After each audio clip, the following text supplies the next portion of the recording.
quickly. And if you wouldn't mind introducing yourselves in the chat, if you haven't done so already. My name is Vanessa Maria Graber, and I am a journalist, a community organizer with a group called Philly Boricuas that works on mutual aid and decolonization. And I'm here to give you a crash course on Puerto Rican history. And I invite all of you in the chat to jump in and share your knowledge. This is a conversation and a dialogue. And we're going to go over just a general overview of history, but talk more recently in history about resistance movements to colonization, capitalism, and US imperialism. So before the Zoom got started, we were talking about the importance of the date July 25th, 1898, which is when the US occupation and colonization of Puerto Rico began. And so this year we're marking 125 years of colonization. Hello, yes, continue to say hi in the chat. And I was just telling the group here that the resistance to colonization began with the Taínos upon the arrival of the Spanish colonizers, the conquistadores, when they came. Unfortunately, they were not able to defeat the Spaniards, and many of them were killed off due to disease and because of the gun and firepower that the Spaniards brought. Although there was a myth for a very long time that there were no more Taínos left in Puerto Rico, and we know that now not to be true, that the Taíno lineage continues, and many of us still have Taíno blood and heritage in us, even if it's just a small percent. A lot of people are doing like Ancestry.com and 23andMe, and they'll start to see those, you know, it'll say like indigenous Latin American peoples in there, but that translates to Taínos. All right. I don't know how you got that on there wirelessly, but that's great. Oh, okay. Oh, because I shared it with you, right? Oh, okay. Yes. Yay. Okay. So I'm gonna maybe if I just share my screen, it'll be a little bit better for you guys. So I'm gonna do that.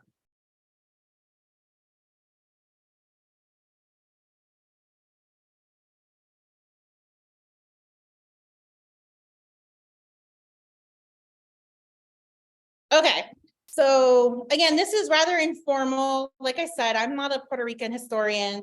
I'm a volunteer. I'm not getting paid. But I do think it's important as Boricuas from the diaspora who live in Philly to understand the connection between our homeland and the migration that's been happening here to places like Philadelphia and New Jersey more recently.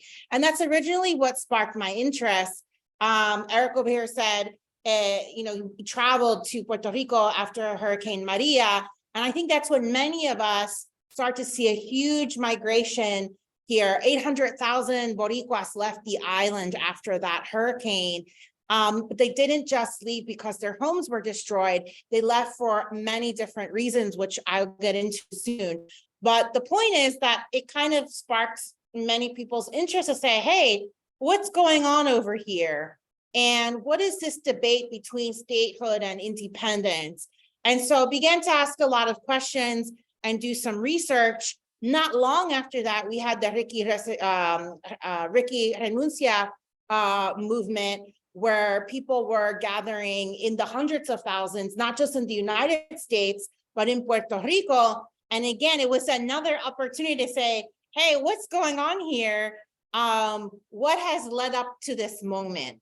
And so I'm hoping that for some of you who have little experience or none, that this will also spark your interest to continue to do more research and to talk with more people, especially our elders. Because one of the things that I did was I traveled to Puerto Rico and talked to my aunts and my uncles to ask their opinions and to better understand certain things. So here you see a map of Borinquen, and you'll see like a lot of the original names. Some of them you'll recognize that are familiar. My family is from the Arecibo, Camuy area. And, you know, again, that's abacoa. And I have, you see like something you see a lot in Puerto Rico. It's like a coquí or a lizard. You'll see the sun sign.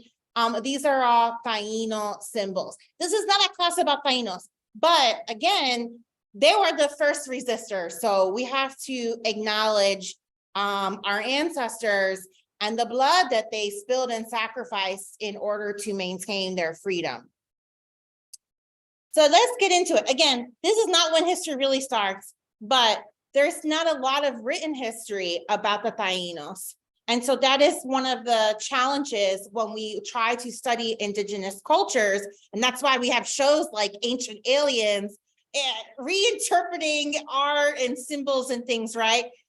Because there's not a lot of written records. It's not to say they didn't exist, but they had different ways of communicating, and not everything was preserved over time. So Christopher Columbus actually arrived in 1493. He came to the Bahamas first. That's where he first landed. Later came to Puerto Rico a year later with more ships. That's when all the bullshit started, right? So again, this is not when the history begins, but when the history of colonization begins. And that's why I'm starting there. In 1508, Juan Ponce de Leon arrives and Spanish villages are established. He was a real jerk too. I'm going to keep it real because there's all these statues and monuments and boulevards named after these people, and they were essentially murderers and abusers, especially of indigenous people, but also to the African slaves and diaspora that were brought over to Puerto Rico. There's not a lot of history there. You can read the work of De las Casas. He's a priest who was traveling with the conquistadores. He's one of the few people that detailed and preserved the abuses that the conquistadores had against the indigenous people. And so, again, written record is few and far between. And to be honest, not a lot happens during this time. They establish haciendas. They're looking for gold. They're taking advantage of the sugar cane, and the sugar markets are established. And they're also distilling a lot of what liquor? Anyone? Rum, yes, rum. And so, because rum comes from sugar cane. And so that's what's happening in those several hundred years. It becomes an important stop in the slave trade market. And so again, places like Cuba, Dominican Republic, Puerto Rico have a significant African population because they were transported to places like that, and Brazil, which was run by the Portuguese conquistadores, in order then to be sent to other places in Latin America and the United States. Again, 1898 is when the Spanish-American War starts. It ends pretty quickly, just because the might of the U.S. military is so big. In that treaty that was signed, the Spaniards cede Puerto Rico, and what other group of islands? Anybody know? Yeah, go ahead. The Philippines, right. So we actually have a shared history and a lot of things in common with the Filipino people. That's why we have a lot of last names like Garcia, Gonzalez, Rodriguez, because we have a shared history of Spanish colonization. And so there's a really good book. It's called The Latinos of the Philippines. I suggest you check it out, and it details that shared history. In 1900, the U.S. Congress passes the Foraker Act that establishes a civilian government, and that was the first law that actually defined Puerto Rico's territorial status. And so for those 2 years, it wasn't clear what it was. It was a colony, but there was no clear definitions of what that colony meant. Officially, the Puerto Rico is a U.S. territory of the United States, along with places like the U.S. Virgin Islands, Guam, and the Mariana Islands. In 1917, Woodrow Wilson signed the Jones Act, which we'll talk more about, which imposes U.S. citizenship on Puerto Ricans. Now, this is interesting, right? And it really depends on who you talk to. If you talk to some Boricuas, they will say like, we are citizens, we're so proud, the US gave us citizenship. And it's something that people feel is a privilege. If you talk to other Boricuas, they will use the word, they impose citizenship on us. We never asked to be citizens. We never asked to be part of the United States. And so it's an interesting viewpoint, depending on who you ask about the concept of citizenship.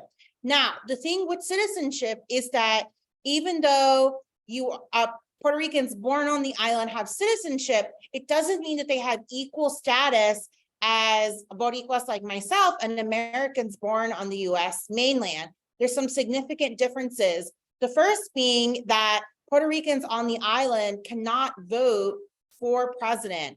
They also don't have any representation in Congress in terms of voting members. There's no Congress, like people in the House of Representatives. There's also no US senators. So when these laws get passed, they actually have no opportunity to talk to a legislator to repeal these laws, right? Here, we always say like, they're about to pass this law. Like what's happening now, there's like a lot of anti-trans, anti-drag laws, and they're saying, talk to your senator, talk to your congressperson. Well, imagine you didn't have that opportunity. This is exactly what was happening to Puerto Rico as these series of laws get passed. Furthermore, the US Supreme Court has a series of cases which continue to define the status of Puerto Ricans. And as early as last year, another court case in the Supreme Court decided that Puerto Ricans do not have access to Social Security income on the island. There's many other things which I won't get into right now, but again, this concept of citizenship is actually very complicated, but its origin is in the Jones Act. 1937, a really important event happens. It's called the Ponce Massacre. I have a little movie. We're going to watch that. It's short, but this is something that the US government leads in collaboration with the officials in Puerto Rico. And it's really to silence a growing movement led by one of our revolutionary heroes. His name is Pedro Albizu Campos. Again, go to Taller in 2 weeks. They're having an event about a book that was published. Well, I think the author will be there. And so you can learn more about that. I'm not going to talk more about that because the movie will get into that. But basically, there is a growing resistance and a movement for the independence of Puerto Rico, led by people like Pedro Albizu Campos. And as workers and people begin to organize, and this happens in Lares, which is close to where my family lives. So if you go to Lares, Puerto Rico, there's a really big mural and lots of pictures all around the city of the revolutionary heroes, because this is where they organized. The massacre actually happened in Ponce, which is about an hour south from Lares. But 21 people died, 19 civilians, 2 police, and more than 200 people were injured. This is something that is never taught, especially to Puerto Ricans here. Like we never hear about this massacre or even who is Pedro Albizu Campos. So this movement continues to grow even more so after this massacre happens. And in 1948, the US government imposes yet another law, the gag law. And this is enacted to shut down this independence movement. And this is why a lot of our parents do not talk about Puerto Rican independence. When I started talking about that, my mom said, "Oh my God, Vanessa, no habla de eso." And I was like, "What, are you annoyed?" And she was like, "No, I'm not annoyed. It's just like, I don't know." And I didn't understand what that was about until I learned about the gag law. And literally people were jailed, they were arrested, imprisoned, kidnapped if they talked anything about independence. So for the baby boomer generation, they grew up not being able to talk about these issues, which is really crazy, because imagine if we grew up not being able to talk about the Revolutionary War and the Declaration of Independence, right? Because that's part of our history here in Philadelphia. But that was imposed on the people of Puerto Rico. And so that was another attempt to suppress any organizing that was happening in the island. In 1952, Puerto Rico's government is established formally, and the Constitution is created. In 1967, there's a referendum. It's the first of many referendums where 60% of the population vote to continue this free association status. This is also very complicated to describe. What does free association mean? Well, it means in a nutshell, right, that Puerto Rico does have its own autonomous government, right? They elect their Senate, they elect people in the Cámara de Representantes, so they have their own representatives, they have their own governor, they can make their own laws, and they can charge their own taxes, etc. But they're still under the territorial status of the United States. And we'll see over the next 100 years, there is this push-pull between politics that are established on the island, but then ultimately the US government supersedes those because it is its colonial ruler. So the free association means like, sure, keep business as usual as long as it's good for us, but if you do anything that costs us money, then we're going to intervene. You'll see that happen later on when President Obama signs the Promesa bill. All right, checking in with the Zoom people. Hopefully I'm not going too fast. But just look in the chat. I think I answered that question. Why did they suppress the independence movement? Well, they didn't want independence. The US government profits from having these colonies. It has a very strong military position in the Caribbean, especially what is the neighboring island, right? Cuba, right? They definitely do not want to give up their bases and all of the corporations that have set up shop in Puerto Rico to benefit the US ruling class. And so that is why they shut down the independence movement through that law. Yeah, no, it's fine to ask questions. I'll check. I teach an online class, so I'm used to checking the chat. I'm making sure you're alive. Don't go anywhere because I might put you in a breakout group. That's how I get my students.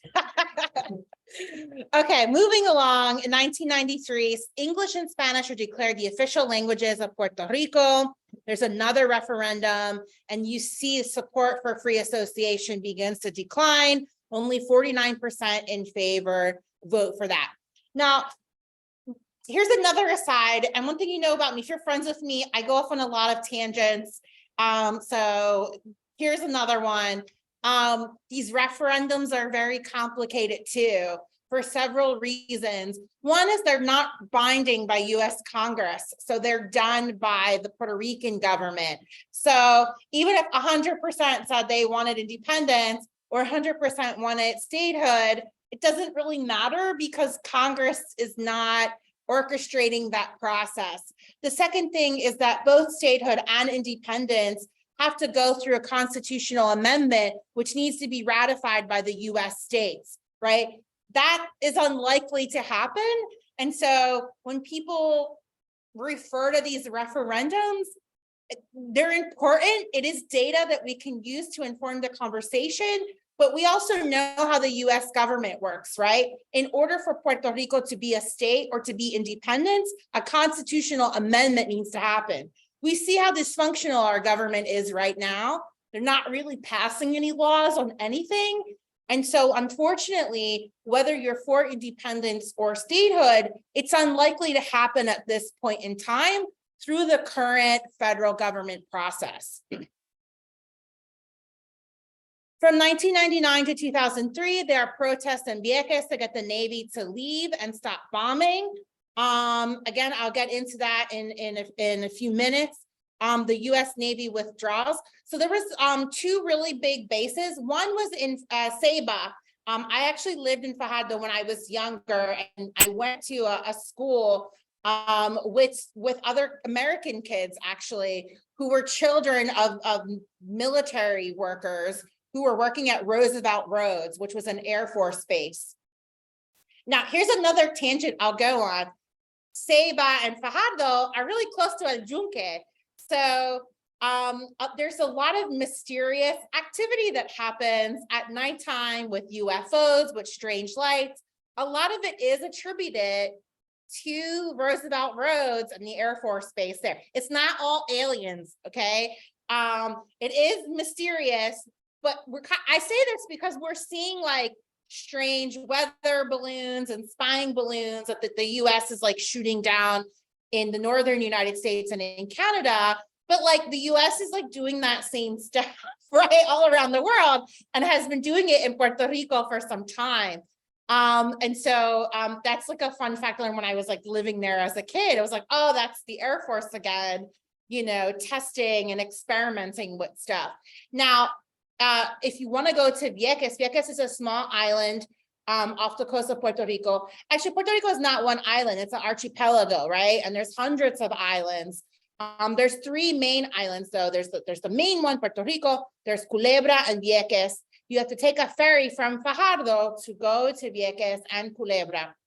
And so in Vieques, they had a naval base. What were they doing there? They were blowing stuff up, testing and experimenting at the expense of the Puerto Rican people, who suffered a number of health issues that continue today. People are still getting diagnosed with cancers and radiation and other things as a result of that testing.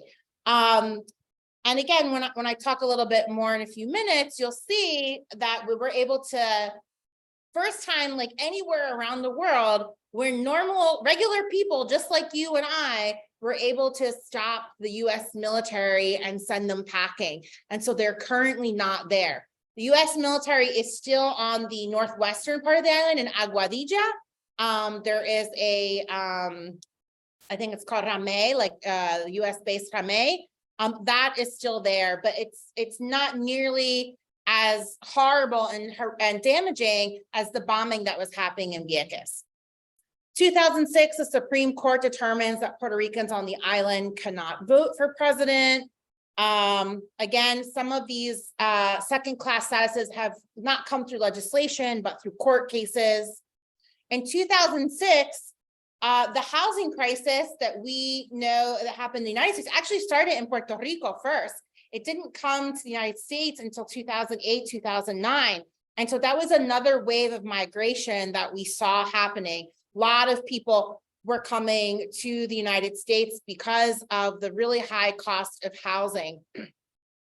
So this financial crisis and power struggle between the two parties results in the closing of various government agencies and hundreds of schools.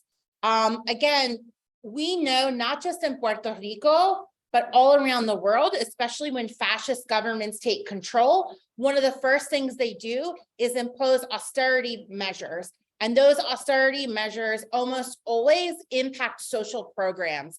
That is the first place where they cut, and that is exactly what happened in Puerto Rico. Also in 2006, their sales tax shot up to 11.5%, which is the highest in the whole United States. In 2009, thousands protest the 30,000 public service workers laid off by the governor, Luis Fortuño. And though they were laid off as a result of these austerity measures. In 2012, there's another referendum, and 54% of the population rejects the territorial status. In 2016, President Obama signs the Promesa bill and the junta is created.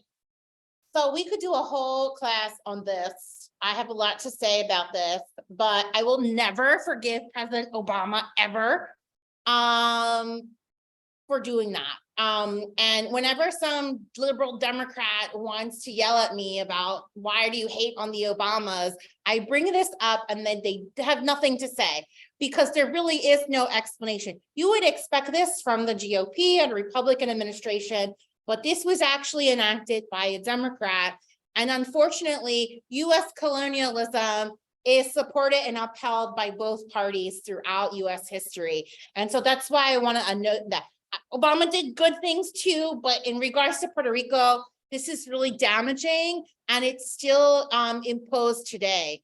So the Promesa bill is a set of measures that was meant to, again, impose economic austerity on Puerto Rico because of the financial crisis. And here's another time when the US imperial government takes over and says, no, you're not going to control your finances anymore. We are. This has happened in Camden, right across the river, right? The state of New Jersey took over Camden. The state of New Jersey also took over Atlantic City. Same thing. This most commonly happens around the United States with Black and brown communities. There is a huge divestment that happens, and then a government overstep where they seize control of the capital and then they manage the finances. And so there is a lot of resistance today to the junta. The junta is what's also called the Fiscal Control Board. It's made up of unelected people appointed by the president, and a lot of them are from Wall Street, from private equity firms and hedge funds. And there's a couple people from this area that you should know about, which I'll tell you about later. All you need to know is they're evil. They do not care about the well-being of Boricuas. They only care about maintaining control and power over the island in terms of its colonial status. More on that later. 2017, Alejandro Garcia Padilla declares Puerto Rico to be bankrupt, right? They ran out of money. That's a whole long story, but this has happened in Philadelphia too. Again, I'm trying to give you this local perspective where the school district of Philadelphia took out a bunch of loans from Wells Fargo. Those loans were bad loans with really high ballooning interest rates. Then they weren't able to pay back the money. And so this is exactly what happened in Puerto Rico. They took out lots of bonds and loans with very high interest rates and then weren't able to cover the costs because the income didn't continue to come in, and because of these tax breaks that they awarded corporations, which I'll tell you about in a second as well. This is why they ran out of money. They didn't run out of money because Puerto Rico wasn't producing income or doesn't have resources. Puerto Rico actually has tons and tons of resources. This was an intentional move to disempower the government and take control. And so when we talk about Puerto Rico's debt, this is what we're talking about. It is not a debt that the citizens took out, right? And so just like in Philadelphia, where parents of school children were like, why are our schools crumbling? Why do we have to pay this price? Because the school district took out these bad loans. The same thing that Puerto Ricans are experiencing, having to suffer the impact of this debt, even though they did not take out the debt initially themselves. As you know, there was another referendum. Now, only 23% of the eligible voters participate. And one of the reasons that people didn't participate is they didn't like the way the questions were worded, right? And so it was very problematic, and a lot of people boycotted it. Now, this is the last time they had a referendum, and you'll see a lot of pro-statehood people cite this referendum as proof that there should be statehood in Puerto Rico. But again, if only 23% of the people of the people eligible to vote participated, how representative is it of the will of the people? Again, it's a question that I ask as somebody, who questions data. We know the hurricanes Irma and Maria essentially destroy Puerto Rico, catastrophic damage in the billions of dollars. Puerto Rico is still recovering from them. In 2017 to 2019, Trump restricts funding and aid for Puerto Rico. So as part of Philly Boricuas, we went and protested the FEMA headquarters here in Philadelphia because they were withholding $19 million of aid for no reason other than political motivations. And so the way US government works is that if Congress allocates money to a federal agency, right, through appropriations bills, then the government has to then distribute that money. So it is not typical for a president to intervene in the appropriations and deny a state money. They would never do that to California or New York or Florida or Texas. They would freak out. But this is exactly what happened in Puerto Rico with a number of federal agencies, where Trump said that Puerto Ricans are not to be trusted. And so they stopped that flow of money, which again had a really negative impact on Puerto Rico. In 2019, we saw the Ricky Renuncia movement take off, which has now spurred lots of other resistance movements in Puerto Rico. And that was, the translation of that is like, resign, Ricky Renuncia. It was a movement to oust the governor. And after 2 weeks of protests, is the only time in US history when the citizens of the United States were able to oust a sitting governor. And so the downside is we got Wanda Vasquez instead, and she's pretty terrible. And now we have Pierluisi, who is a former attorney of the Fiscal Control Board. So you see how it's kind of a shell game and concentrating of power when it comes to all of these operate. Again, once you start down the rabbit hole, you're like, wait a minute, what is happening here? What's going on with these folks? Okay.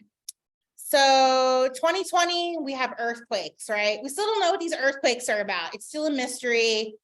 It's not fracking, but something's going on, right? Again, I'm looking for the evidence. They're not drilling for natural gas in Philadelphia. You know how I know that?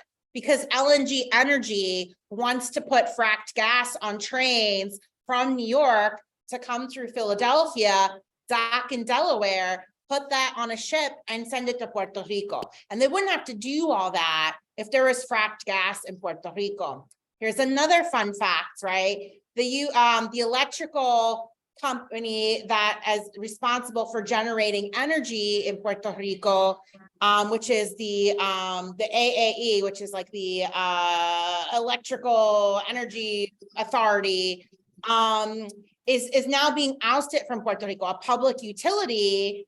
And guess what they want to do instead? They want to use fracked gas as a form of energy in Puerto Rico. And so again, that's kind of like a separate thing. These earthquakes, we don't know what's causing them, but for about 4 to 5 months, there were earthquakes almost on a daily basis. Some of them were very small, but they were concentrated in the southern and central parts of the island, and it did a lot of damage. At one point, 30,000 people were living in encampments outside because they were too scared to be inside their homes. And again, we can say it's part of the climate crisis because we're seeing earthquakes in places like Kansas and Oklahoma and Nebraska, but we still don't know what's causing that. Wanda Vasquez faces a big scandal because people, as they're living outside, they need supplies. We ran a whole mutual aid effort from Philadelphia, sending supplies to Puerto Rico. And here, there were warehouses full of supplies sitting there from Hurricane Maria that were unused. And so there was a real failure to distribute them. And so what we've seen with these governments is not just a failure of the US government to provide support, but there's also failures on the local level from the governments led by the two parties there. In 2021, the crypto bros, or as I like to call them, the crypto colonizers start coming. It's just your Brock Pearson friends. And they start to take over huge swaths of land, especially in the northwest part of the island. And this is what prompts a movement against this takeover of coastal properties. In 2022, LUMA, which is again the privatized energy contractor from the United States and Canada, and actually they do a very bad job. There's all kinds of blackouts. People don't have energy or electrical service for a long time. And so protests begin to happen to oust LUMA. Hurricane Fiona hits this fall and causes the entire island to lose power and water again. Recovery efforts are still in place. So that brings us to today. All right, you guys still with me? Yeah. We need to stretch maybe. You're like, wow, this is messed up. I know it's kind of depressing at times. This way. Okay, yes. So remember I talked about the Jones Act. The Jones, with a lot of these acts, like if you look at the Communications Act, the Jones Act, it's a whole bunch of legislation, so it gets kind of complicated. And so they cover a lot of things in the Jones Act. One of the most important things, as I said, is it grants Puerto Ricans U.S. citizenship.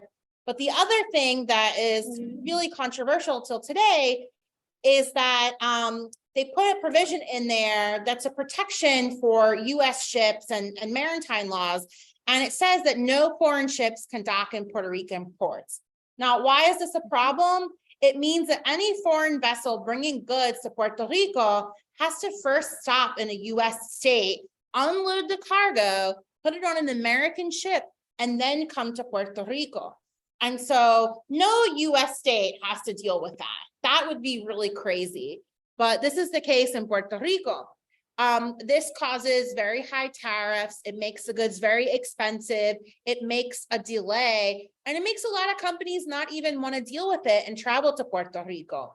This became especially pertinent after the hurricanes, right? When relief efforts were in place, you had countries like the Dominican Republic and Mexico nearby that wanted to bring goods to the island and couldn't until we got a temporary reprieve of the Jones Act, which only lasted a couple months.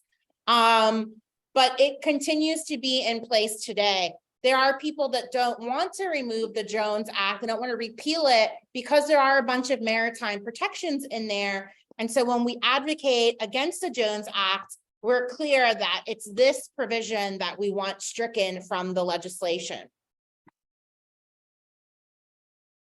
Actually, this is like really long, so I'm not gonna play this one because we have another thing to watch.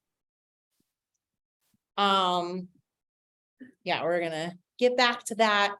So again, the promesa en la junta. So the actual legislation is called the Puerto Rico Oversight, Management, and Economic Stability Act. Created a legal framework for restructuring Puerto Rico's $74 billion debt, and established a fiscal oversight and management board. That's the junta. That's like a really nice way of saying it. You're like, oh, wow, I'm so glad we're part of the United States. But it's actually, more nefarious than that for the reasons I stated before, because it's used its power to impose devastating austerity measures and negotiate unsustainable debt restructuring that ultimately benefits the capitalists on Wall Street. And again, these folks are unelected and therefore unaccountable. And what happens when people are unelected and unaccountable? Corruption is usually inevitable. So again, just some pictures of here, it was created to manage the government budgets, recommend where to make cuts, and they have veto power if they're not satisfied with government proposals. And so again, this is push-pull again, where the Puerto Rican elected government passes a budget, but it has to be approved by the junta, and the junta is like, no, we're not cool with that. This is what we propose instead. And they're directly responsible for the transfer of wealth from poor to the rich and public infrastructure into private hands. So this whole deal with Luma and the privatization of the public schools and the public utilities goes through this mechanism right here. But like I said, they're evil. So this legislation is really impacting Puerto Ricans today in a very big way. It's two laws called Act 20 and Act 22. It's called Act 60 together. I don't know why. I don't know. It doesn't add up. But if you know, let me know. I don't know. I have no idea. But these are the laws that are attracting all of the foreign investors, all of the Americans, all the gringos coming to the island, right? So under Act 20, export service companies that set up an office on the island can get a 4% corporate tax rate and full exemption on all dividends, right? So if you have a whole bunch of stocks, you don't got to pay taxes on them. Act 22 offers full exemption from all local taxes. So when we talk about, you know, Puerto Ricans not being able to pay back the debt, right? There's potential income, right? The debt that we owe, and I say we because my family is there and I feel like it's we, but those are my people. The debt that Puerto Ricans owe is actually less than the tax breaks that are given. So if you add up the potential income that can be gained from the taxes, it's much larger than what the debt is. So basically, if we didn't have the tax breaks, there wouldn't be a debt. And so that's why it's problematic. Its beneficiaries are not allowed to have lived in Puerto Rico for the last 10 years and have to spend a certain number of days on the island to maintain their status. So there's a silver lining though. If you're Boricua and you want to move to Puerto Rico and repatriate, or as I like to say, rematriate, right? Because the motherland, you can get a tax break. I like to see Boricuas getting a tax break who are from the diaspora. So that's good for us, but not so good for all the other people actually moving to the island. There is an effort now of Puerto Rican real estate agents to try to connect with people in these areas in Philly and New York and New Jersey to get them to buy their real estate in Puerto Rico and take advantage of these tax breaks so that the other people can't do it. And so I'm part of a housing group where, again, they're like, come back to the island, you know, come home, take advantage of these things. We would rather see Puerto Ricans take advantage than some of these other folks. Again, it incentivizes millionaires to move to the island. Again, you'll see what's happening on the beaches in just a moment. You buy a house, you have residency in 9 months. So you pay no federal income tax, no tax on dividends or capital gains, and your municipal tax is cut in half. And so over 1,500 high net worth individuals have moved to Puerto Rico. It's basically a tax haven for them. So again, if you search the hashtag abolish Act 60, it advocates or it describes all these changes as predatory gentrification and advocates against, you know, the acts when people want it repealed. There's been a population decline between 4 to 5% a year. Approximately 150,000 Puerto Ricans leave, mostly to Florida, because the rent is too damn high, right? We see that happening in Philadelphia. Here's what I can't wrap my mind around. People are leaving the island because they can't afford the rent to move to places like North Square, where there's a Puerto Rican community, where the rent is also too damn high and being gentrified. So it's like, where are we supposed to go? I don't know, because it's happening in the Bronx, in Brooklyn, in parts of New Jersey. We know Miami, the rents have gone crazy high. So I'm not sure where people are gonna go. And this is what we mean when we say people are being displaced. So the result is that many Puerto Ricans can no longer afford to live in their own neighborhoods, including those who would like to come back home. So again, it's the highest sales tax in the US for the next 40 years, 11.5%. That's why people come here, they want to buy stuff because the tax rate is so much cheaper here. And most of the revenue is used to pay hedge funds and illegal debt that has yet to be audited. I'm going to skip this part, but I'll tell you quickly that in 1511, there was a rebellion led by Agüeybaná, the cacique of Añasco, and he organized a revolt in 1511 against the Spaniards in the southern and western parts of Borinquen. He was joined by Guarinex, the cacique Abutuado, who attacked the villages of Sotomayor. That name sounds familiar, our Puerto Rican Supreme Court judge. It's Aguada, if you're going there, and killed 80 Spanish colonists. So those were the first rebellions. So I know that was like a crazy segue. That's just an overview of the history and the laws, right? And what's going on right now legislatively. So now I'm going to talk a little bit about some of these movements. And again, it's going to be like a, super quick. There's books on all of these things. You're going to have to read more, but I'll give you the highlight reel version of some of these things. Again, these are some pictures of the Taínos and Juan Ponce de Leon. Reading indigenous history is very important. And there's many books too. Again, you could go to the Taller bookstore and find books about the Taínos, but I think it's always good to start there, right? And understand that a lot of our language, right, comes from the Taínos. And even a lot of, like, one of the things is like, if you go to Puerto Rico, everyone takes a shower a lot, right? Like take a shower like twice a day. And it's hot, but they don't necessarily do that in Florida or Texas. But it's because the Taínos like spent all day in the rivers and the creeks, and they were very keen on being clean and washing themselves. And so that's like one of the things like, oh, that's why we do that. Like, okay, the hammocks, right? La hamaca. That's another Taíno word. It's an invention of the Taínos. There's many foods and things. Again, it all goes back to our indigenous history. So it really starts there. Okay, so now I'm going to play this little movie. This is where we go into Pedro Albizu's Campos. And I'm only going to play the first part, but it does give that overview of what happened at the Ponce Massacre and with the gag law and all of that.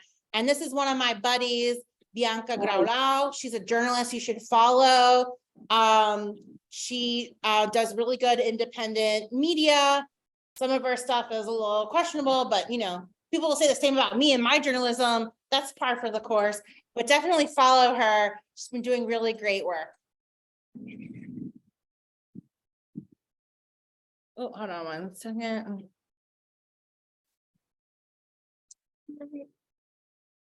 Can I get $35 on 7?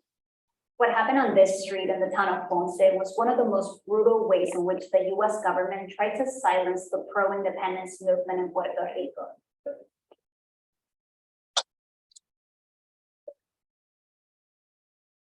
What was supposed to be a peaceful march ended up with guards killing 19 people and injuring more than 200.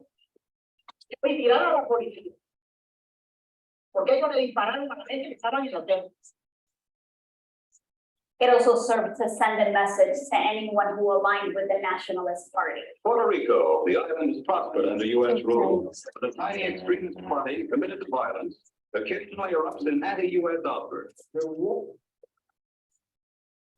Oh, sorry. But a tiny extremist party committed to violence occasionally erupts in anti-U.S. outbursts. There was a persecution for independence. Independence is a solution. ¿Por qué se nos ataca tanto por decir que nosotros queremos que Puerto Rico sea una nación libre?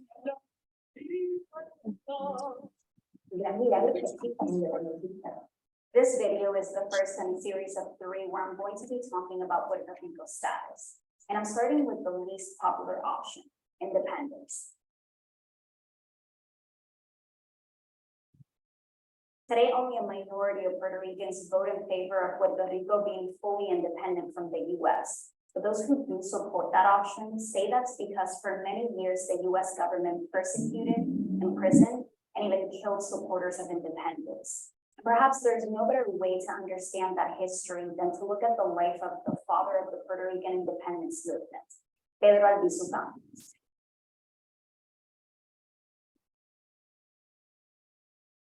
Albizu was a child when the US invaded Puerto Rico in 1898. He saw troops march in his town of Ponce. He was a gifted student and he went on to study law at Harvard. And then came World War I, when the US military was segregated. Being a dark-skinned Puerto Rican, he served in an African-American unit where he would be exposed to racism in the US. That experience would play a part in shaping his attitude towards the United States. After the military, he returned to Harvard, and there he worked with and was inspired by leaders fighting for independence for their own countries. After he got his law degree, Albizu turned down offers like working for the US Supreme Court. Instead, he chose to return to Puerto Rico. He joined the independence movement, and he was vocal about his support for taking up arms to free Puerto Rico. One of the reasons Albizu believed Puerto Rico needed independence was because of the damage that US corporate interests were causing. Sugar companies were taking up land and keeping workers in poverty by paying them some 60 cents a day for 12-hour shifts. Here's a speech Albizu gave to workers. In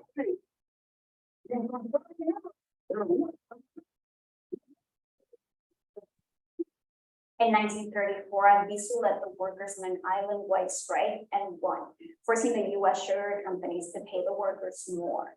That gave him support with Puerto Ricans, but it also gave him some enemies from the U.S. And things turned violent the following year. La policía insular, bajo el mando del gobierno de Estados Unidos, masacró a 4 jóvenes nacionalistas. In 1935, U.S. police officers killed 3 nationalists who were sitting in a car and a 4th one who came to their defense. No officers were charged in those killings. That came to be known as the Rio Piedras massacre. And the following year, nationalists retaliated. 2 men killed the U.S.-appointed police chief. They were arrested and executed at the police headquarters without a trial. Albizu publicly called them martyrs and heroes, and he was arrested shortly after for sedition or for inciting people to rebel against the U.S. government. Albizu went to trial, and a jury of mostly Puerto Ricans found him not guilty. So the judge ordered a new trial with a new jury. And this time, 10 jurors from the U.S. and only 2 Puerto Ricans found him guilty. He was sentenced to 10 years in prison. This brings us to 1937, the year that the Ponce massacre happened. The museum that tells the story of this massacre is now closed because it was damaged during an earthquake.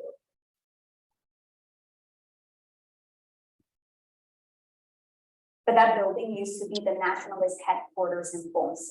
And that's where that peaceful march I told you at the beginning of this video was taking place. And it was in part to protest Albizu's arrest. Well, when the US government heard it was taking place, they ordered police to stop it. The guards showed up heavily armed and they started shooting at the crowd. Among the people they killed was a 14-year-old girl. An investigation by the federal government found that the US appointed governor was to blame for the massacre, but no one was ever arrested or charged for the murders. The governor didn't even apologize. This is a picture of the relatives of the victims. You can see the wall behind them is covered in bullet holes. Some 10 years later, Albizu was free again, and the government passed a law to further silence nationalists. They made it illegal for people to write about, talk about, or organize to try to take down the US government. But the nationalists carried on planning an armed revolution to free Puerto Rico. In 1950, they carried out a series of attacks. They led revolts in different towns. They attacked the governor's mansion and even tried to assassinate President Harry Truman in D.C. Extreme fanatics of the Puerto Rican Nationalist Party try to force their way in, guns blazing, to assassinate the President of the United States. They were unsuccessful and had to surrender after the United States used military force and killed almost 30 nationalists. Hundreds were arrested, and Albizu was sentenced to 80 years in prison for masterminding the uprising. In the U.S., the whole thing was mostly reported as an incident among Puerto Ricans. So a few years later, the nationalists decided it was time to embarrass the U.S. internationally, and they attacked Congress. In Washington, D.C., ruthless, fanatic violence erupted in the halls of Congress. 4 nationalists fired shots in the House of Representatives and displayed the Puerto Rican flag. No one was killed, but 5 congressmen were injured. The gun wielders and to their accomplices goes the evil distinction of having perpetrated a criminal outrage almost unique in America's history. This is Rafael Cancel Miranda, one of the shooters when he was in his 80s. Si tuviera que hacerlo, volvería a hacer. Nos asesinan democráticamente, pero tú no puedes levantarle la vista porque estás cometiendo un acto de terror. No, tenemos derecho a pelear para atrás. When she was arrested, Lolita Lebrón said she didn't go to kill anyone, but to die for Puerto Rico. Those words would inspire Oscar López Rivera. Me puso como a cuestionarme allí mismo, ¿qué vas a hacer tú si una mujer puertorriqueña está dispuesta a dar su vida por Puerto Rico? ¿Y tú que eres puertorriqueño, qué vas a hacer? Similar to Albizu, Oscar says his disillusion with the U.S. government started when he joined the military. Es bien dinámico, donde yo aprendo lo que es Estados Unidos. He says he didn't want to go to war, but at this point, Puerto Ricans were U.S. citizens, and he was drafted. En esa carta había un mensaje, decía, si no te reportas al centro de inducción en la fecha indicada, puedes enfrentar hasta 5 años de prisión federal. Yo tenía 22 años y lo menos que yo iba a hacer era ir a una prisión. La opción entonces era prestar servicio militar obligatorio. Oscar says he saw his friends die in Vietnam. Cuando dieron el reporte, le habían metido 35 balas a ese compañero. Porque él cayó de rodillas. Ya ahí automáticamente el luego comienza a tener una apreciación de lo que está pasando y hace que uno piense en las vidas que se pierden. En otras palabras, somos dispensables, somos seres que, bueno, no estamos para nada. He came back from war as a hero, and he received the Bronze Star for his service. But years later, he would be labeled a terrorist. Oscar joined a group that also believed in taking up arms to fight for Puerto Rico's independence. U.S. prosecutors accused this group of carrying out more than 100 bomb attacks, including one in New York City that killed 4 people. But Oscar says he never killed anyone. Si hay un pequeñito, un pero que haya de que yo participé de esa actividad, entonces tú me puedes declarar terrorista. Tú me puedes declarar terrorista, pero si no, no me puedes declarar terrorista porque yo no cometí ese crimen. Prosecutors couldn't link him to any deaths, but they did charge him with plotting to overthrow the U.S. government after they arrested him during a traffic stop. Agarra, hay un bolso a la parte de atrás del carro, un barca, y lo abre y hay una pistola. Entonces él grita al otro policía, el policía viene y ahí es que nos arresta. He spent more than 35 years in prison, including 12 in solitary confinement. But he did not change his mind about Puerto Rico. Yo creo que Puerto Rico tiene el potencial para ser una nación libre y soberana. Yo no tengo la menor duda de eso. All right, I'm gonna stop it there. Fun fact, my dog is named Oscar Lopez Sanchez. Because I wanted to name him or somebody who is really inspiring. Many of you have, I see in the chat, I've met Oscar Lopez Rivera, and he is very inspiring, no matter what you think, if he committed those crimes or not. So that's just an overview of Pedro Albizu Campos and the independence movement. As Hiram mentioned in the chat, the flag was also outlawed during the gag law, which is why Puerto Ricans are fanatical about the flag, right? Because there was a time when it was illegal to display a Puerto Rican flag. Again, I just can't imagine, you know, in present day, them saying that we cannot have a flag. And this is, you know, well after the First Amendment and freedom of speech, you know, is well established through case law and the First Amendment in the United States.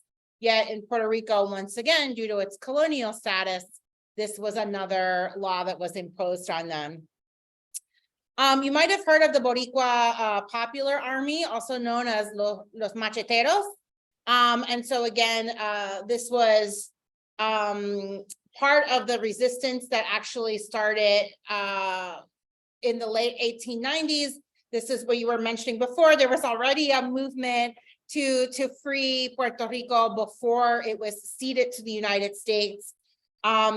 And then in the 1970s, they were reestablished by a man named Filiberto Ojeda Rios, and also Juan Enrique Segarra Palmer and Orlando Gonzalez Claudio. You might recognize, I have the tattoo of the machete. My mom was not happy about this, sorry, Mom. But you know, in Puerto Rico, the machete is a symbol for many different things. I was originally inspired by the women of my family who all have machetes in their house and mostly use it for coconuts, but you know, don't play with them because they'll quickly get it out. But it also is a symbol of resistance and reminds me that, you know, I am a warrior and luchadora también. So the machetero was a term to describe the armed struggle of peasants who were using machetes in the campos. When I went to Cuba last summer, they also have lots of machetes, and it's also a symbol there. So that was really interesting. The members were mostly young men who were radicalized by the poverty, right? There was a lot of poverty and oppression. They were not allowed to organize or talk about independence. They were willing to take up arms and use violence as a pursuit of independence. Some of the targets were the police and the military forces, which occupied Puerto Rico, which, by the way, were brutalizing Puerto Ricans well before they took up arms. So if anything, it's a reaction to the abuse that they had been suffering for a long time.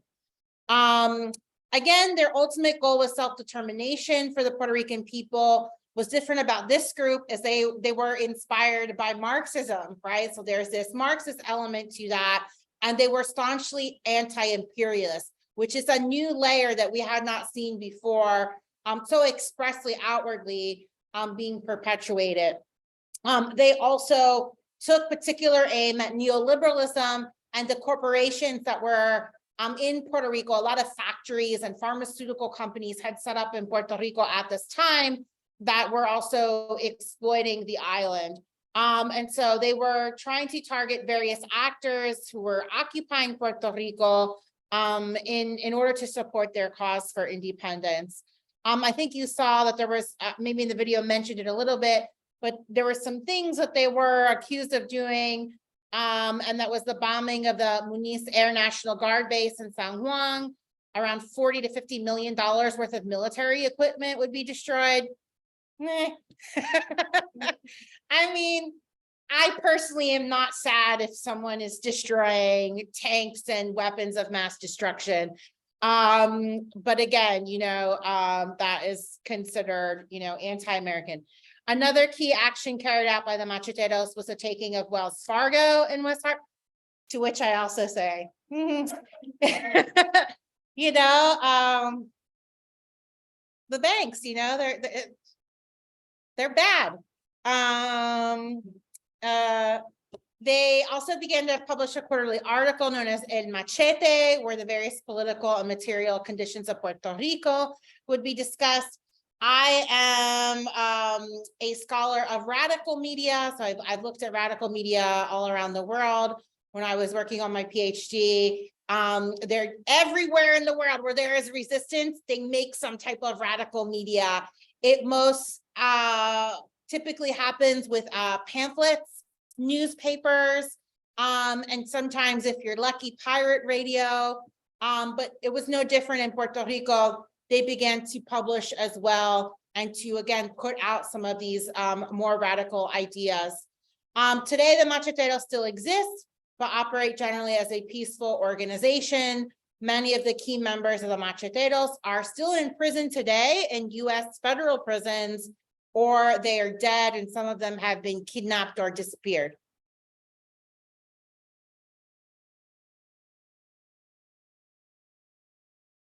I muted myself by accident. In Vieques, again, we had military occupation there with the Navy. They controlled over 70% of the island. That's like almost the whole island, because Vieques is like very, very small.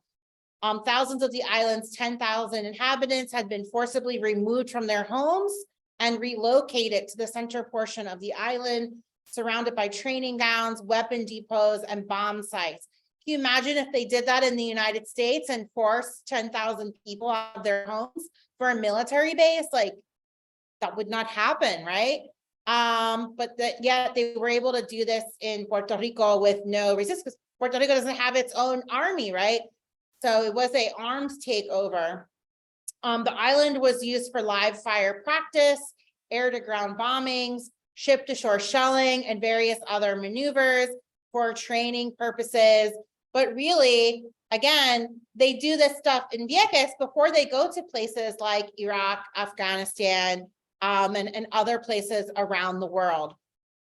This is why someone mentioned internationalism. It is a global struggle, right? I think we learned recently that tear gas that's used by Israeli military people is produced here, right? And so again, we have to understand these connections of where these weapons, where the military is practicing to then deploy in other parts of the world where they continue to oppress Black and brown people and AAI people as well.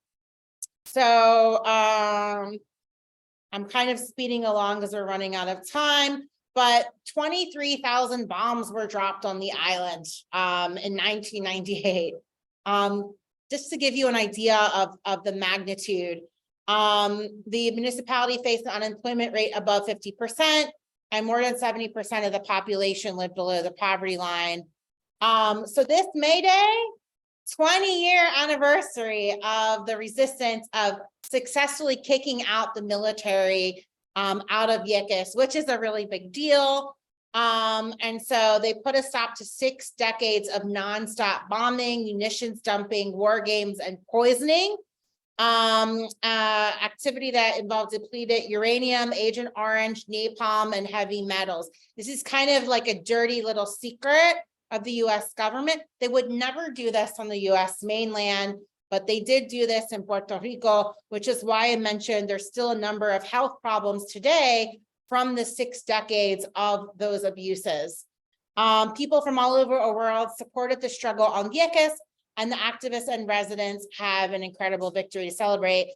Fun fact about me, I was part of the community radio movement where we helped establish community radio stations all across the country. I co-founded a station here in Philadelphia, WPPM, but I also traveled to Vieques to work with the activists who kicked out the military to establish Radio Vieques back in 2013 and 2014.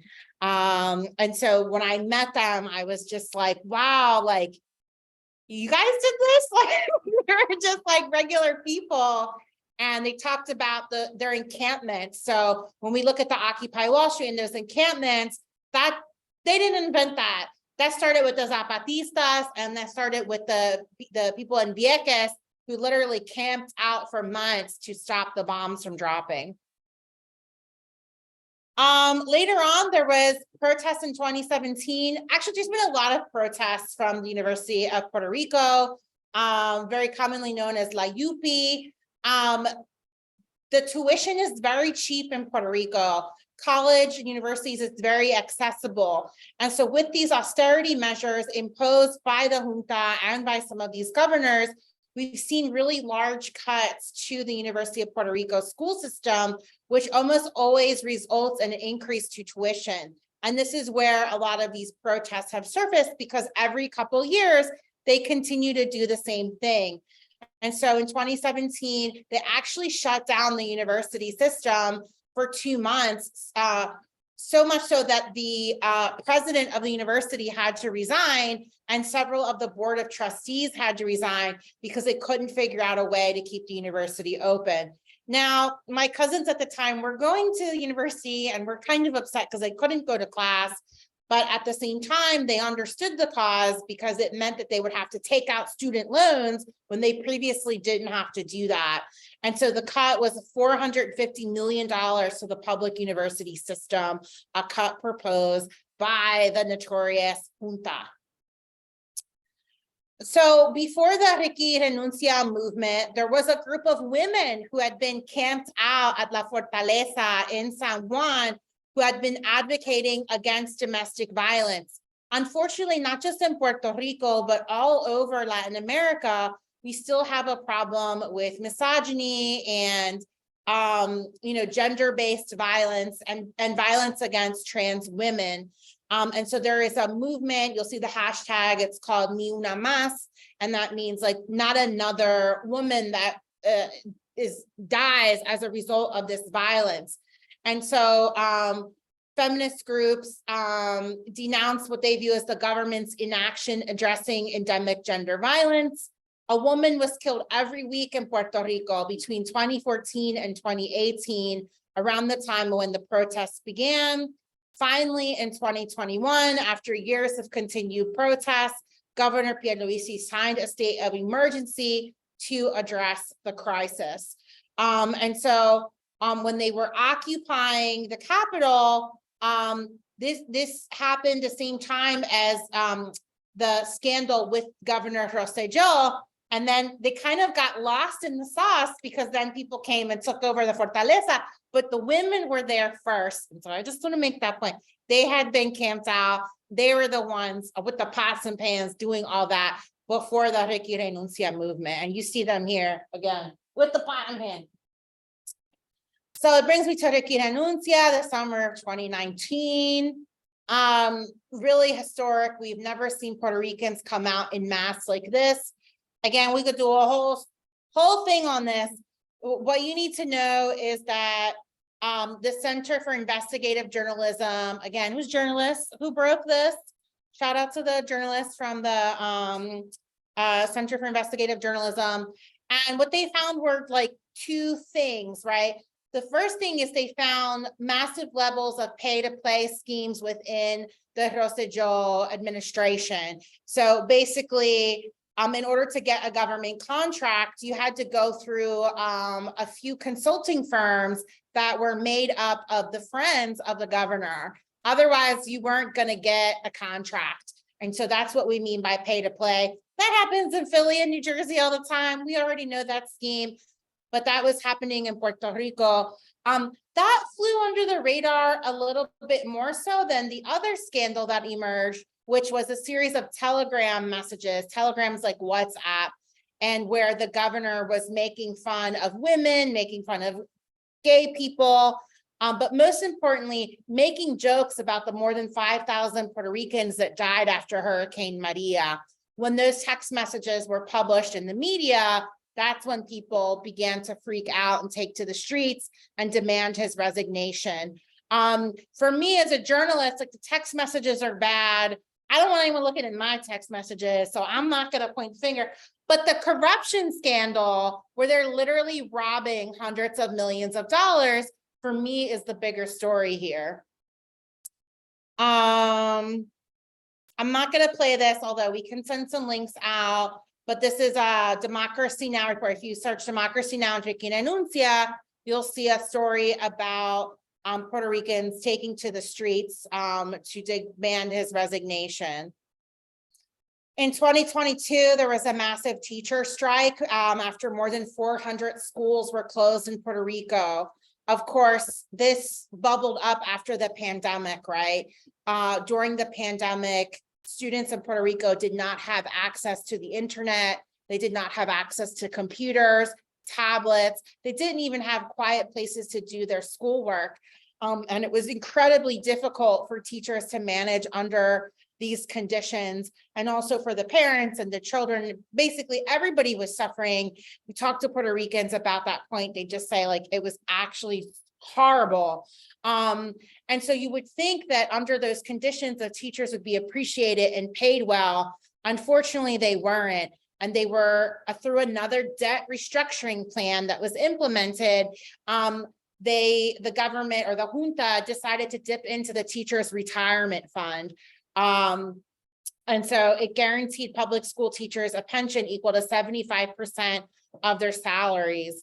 And so when you take away someone's pension, especially people who are near retirement, like that is an injustice, right? That's a very serious form of oppression. You probably can't believe this, but they were only making $1,750 a month was the average salary for teachers in Puerto Rico, which is literally nothing. And so they went on a strike. They had a teacher's flu, and 4,500 public school teachers were absent from their schools. Finally, the government did increase their salary by a little bit, but I suspect we'll see another teacher strike because they still haven't resolved the issue of the crumbling infrastructures in the school. Sound familiar? We have that problem in Philly. People leave Puerto Rico to come here to send their kids to better schools, only to find lead and asbestos in the infrastructure here as well. Currently, in the last couple of weeks, we've seen a healthcare worker strike. And so, again, this is an enormous problem. To put it simply, there's a brain drain happening right now. So there is a large class of healthcare professionals that are leaving the island because of the low wages, because of the lack of capacity, and because of the immense problems with the health insurance. And so nurses, for example, make around $14 an hour in Puerto Rico compared to somewhere like Florida or here where they make around $50 an hour. Again, this is causing a massive exodus of healthcare professionals. The impact on the people is that patients wait 6 to 8 months in order to get an appointment. which means that the healthcare infrastructure is actually crumbling. And so I made a post last year after visiting Cuba and seeing their healthcare system and saying, imagine if Puerto Rico had a healthcare system like Cuba's, but they didn't have an embargo and they had access to pharmaceuticals and equipment, it would be world-class and it would be amazing.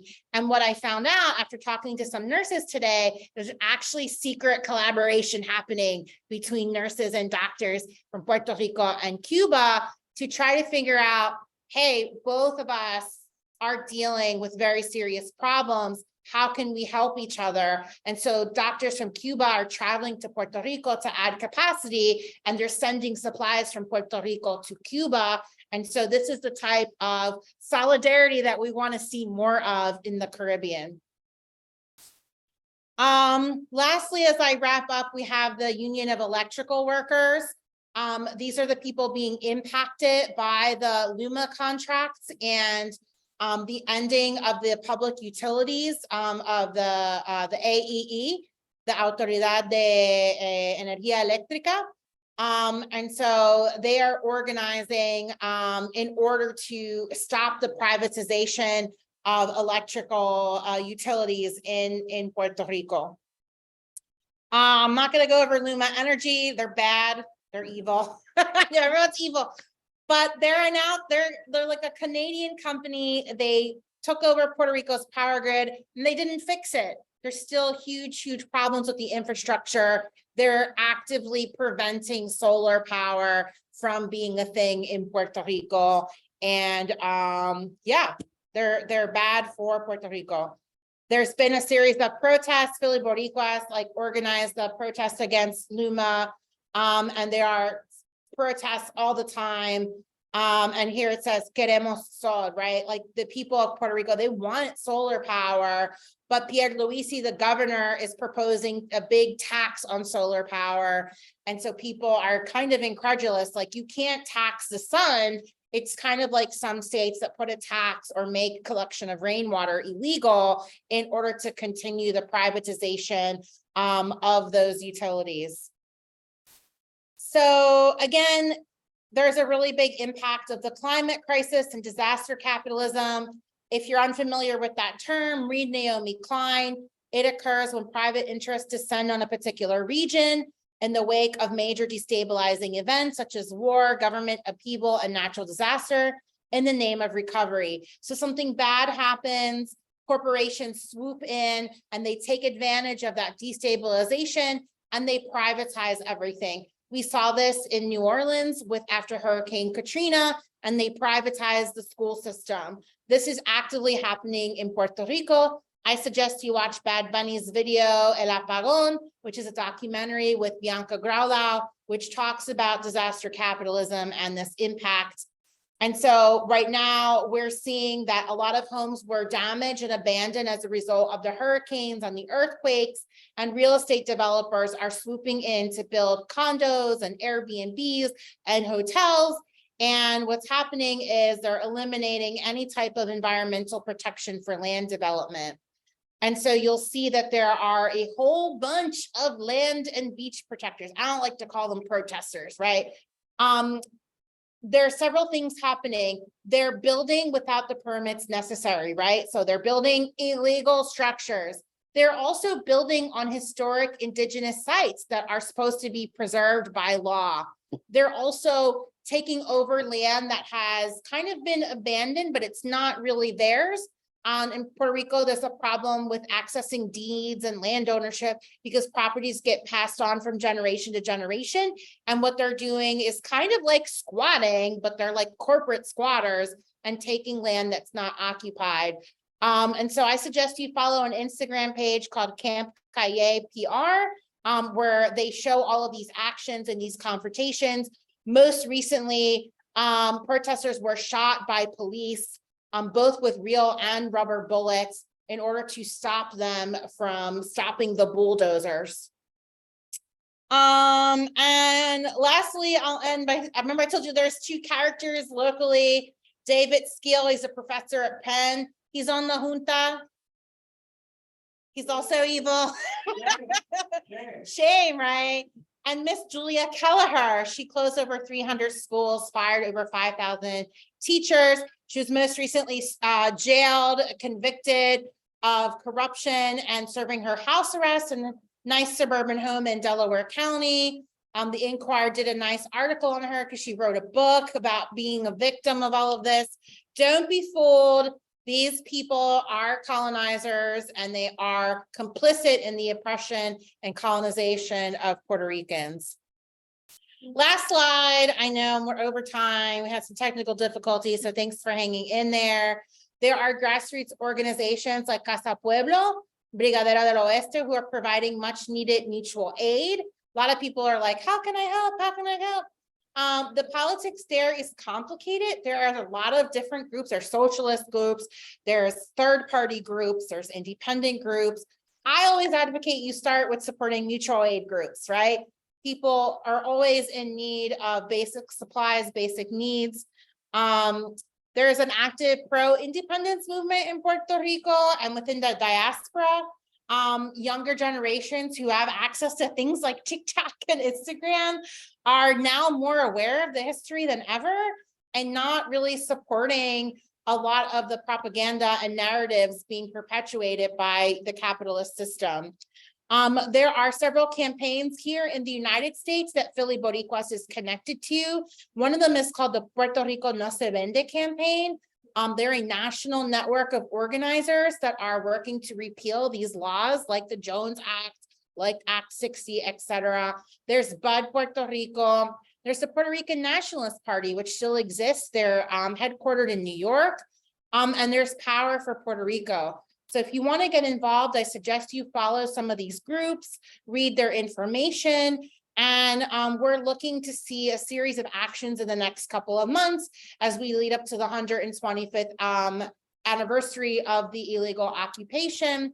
And Philly Boricuas has been invited to testify at the UN against colonialism and an effort to support decolonization and freedom for Puerto Ricans. So I know it was like super fast. I told you it was a crash course. But yeah, I'll hang out for as long as the Solidarity Center will let us if you have questions. But that's it. Thank you.